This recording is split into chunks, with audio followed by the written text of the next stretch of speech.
Bonjour à tous. Pour ceux qui ne me connaissent pas encore, je m'appelle Anne, j'ai 50 ans et je suis pharmacienne et naturopathe.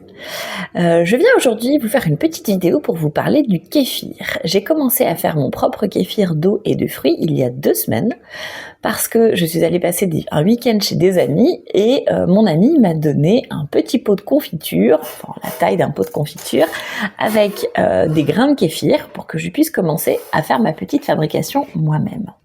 Alors le kéfir d'abord c'est quoi ? Le kéfir c'est une boisson fermentée, c'est-à-dire une boisson vivante qui est, quand on prend du kéfir d'eau, hyper rafraîchissante avec un petit goût fruité et elle est pétillante. C'est comme si je faisais ma propre limonade, sauf que celle-là elle est bonne pour la santé. Alors pourquoi j'ai décidé de faire du kéfir et quels sont les avantages de cette boisson faite maison ? Enfin, on peut l'acheter en grande surface mais vous allez voir ça coûte 1,5 bras. La première chose, la première raison pour laquelle je fais mon kéfir, c'est pour équilibrer mon microbiote intestinal. Vous le savez, dans l'intestin, qu'on appelle aussi le deuxième cerveau, on vit avec une colonie de bactéries et de levures qui sont vivantes, qui vivent avec nous en permanence et qui ont des tas d'effets bénéfiques pour la santé, si tant est que ce microbiote est équilibré. Pour l'équilibrer, il faut... alors on peut faire des cures de probiotiques, donc moi j'en ai plein en pharmacie, mais pour que le microbiote soit équilibré, il faut absolument nourrir ces probiotiques, c'est-à-dire manger des fruits, des légumes, des fibres. Sinon, le microbiote ne peut pas être équilibré si on lui donne rien à manger. J'ai décidé, moi, plutôt que de faire une cure de probiotiques, sachant que c'est déjà quelque chose que je fais 1 ou 2 fois par an, de fabriquer mon kéfir pour avoir en permanence du coup un microbiote équilibré, puisque je lui apporte des bonnes bactéries tous les jours avec cette boisson.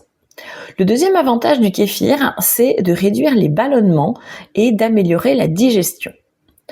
Le troisième point que je trouve super intéressant, c'est qu'en fait, en renforçant son microbiote intestinal, on renforce également son immunité. Je suis pharmacienne, à la rentrée, je vais donc à nouveau croiser plein de malades qui vont m'amener plein de maladies et de petits microbes. Évidemment, avoir une bonne immunité, c'est super important pour nous parce que sinon on tomberait malade tous les 3 jours.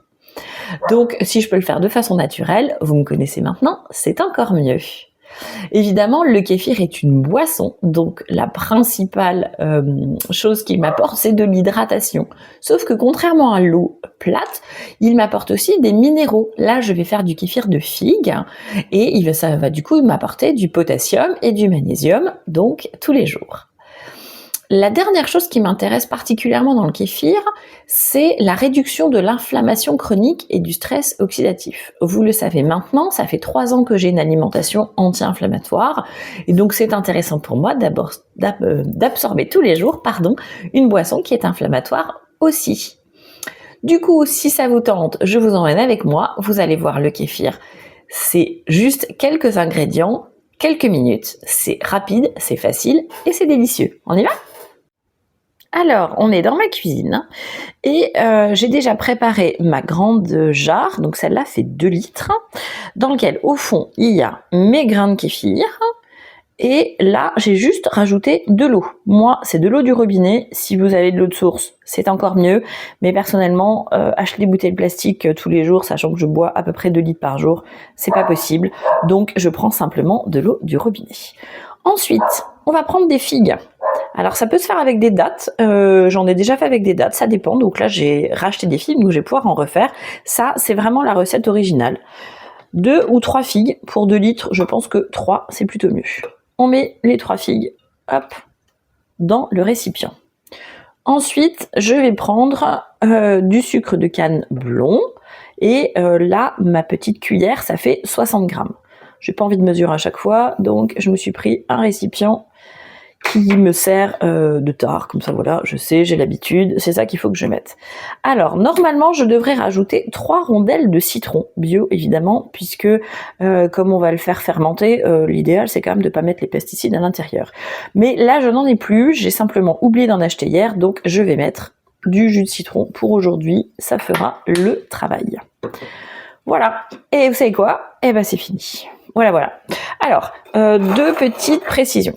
pour cette partie qui s'appelle donc la première phase de fermentation, je mets un couvercle dessus, mais vous voyez, si vraiment ça fait trop d'air, trop de bulles, je peux tout à fait dégazer assez facilement, voire je peux ne pas fermer le couvercle. Donc voilà, c'est pas la peine de prendre un truc trop étanche, sinon ça risque un peu d'exploser.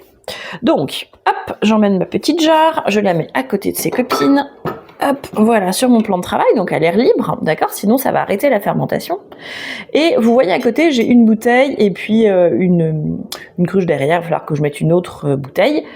Donc en fait, ça, ce kéfir-là, il est filtré et il en est à sa deuxième fermentation. Donc, ce qui est dans ma jarre ici, la première fermentation va durer pour moi à peu près 24 heures. Elle peut durer plus, moins, c'est pas forcément terrible, ça n'a pas le temps de faire son travail.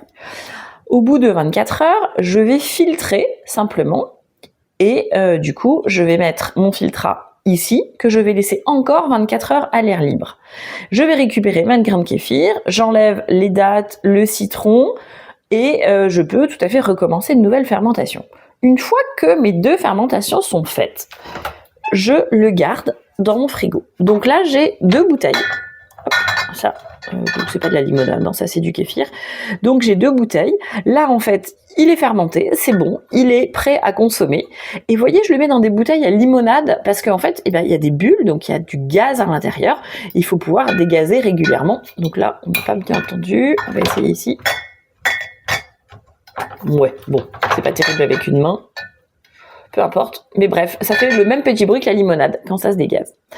Ça, c'est mon kéfir fait. Si je veux en donner maintenant, parce que la tradition du kéfir, c'est ça, en fait. C'est que ça se donne. Je le garde dans des petits pots. Je mets 60 grammes de petits grains, donc c'est les petits grains blancs que vous voyez au fond. Je mets de l'eau, du sucre et je le mets au frigo. Voilà, j'en ai déjà 2 bébés à donner.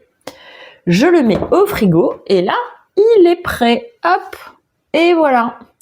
Alors, si vous avez envie de kéfir, si vous êtes près de moi, n'hésitez pas à m'en demander puisque du coup j'ai déjà 2 petits bocaux à donner. Si vous avez envie de goûter, vraiment, je vous conseille le kéfir, je trouve ça délicieux et pour votre santé, c'est top. Voilà, donc en matériel en fait, il vous faut du coup une grande jarre, donc ça peut être 1 litre ou 2 comme vous voulez. L'idéal, c'est, pour l'instant j'en ai que 2, mais c'est les fameuses bouteilles avec à limonade là pour qu'on puisse dégazer au fur et à mesure.